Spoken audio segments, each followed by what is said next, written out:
Magandang araw, Lubowans. Narito na ang mga latest mula sa Bayan ng Lubo. Ito po ang Lubot ang Lao TV News Update.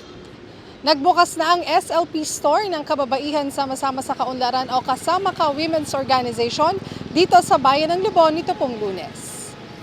Formal nang binuksan nitong Lunes, April 29, ang Sustainable Livelihood Program na sari-sari store ng Kasama Ka Women's Organization sa Barangay Poblasyon.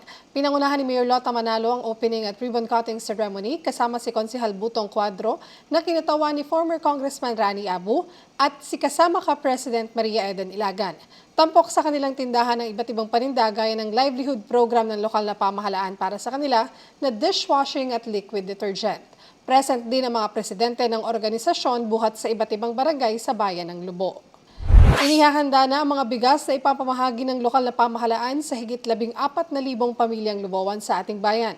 Dumating noong Lunes, April 29, ang 4,920 na sako ng tigli 5 kilong bigas, habang 3,000 sacks naman ang karagdagang dumating noong Martes, April 30. Layo ng programang ito na matulungan ang bawat pamilyang Lubowans at makabawas sa kanilang gastusin. Target umpisahan ang pamamahagi ngayong buwan ng Hunyo.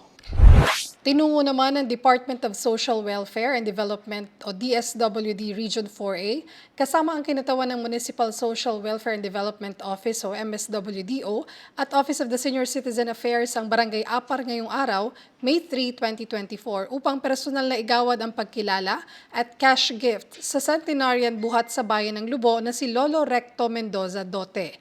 Ginawaran ng cash gift na nagkakahalagang 100,000 pesos si Lolo Recto bilang pagpupugay sa pag-abot niya sa edad na 100 taon.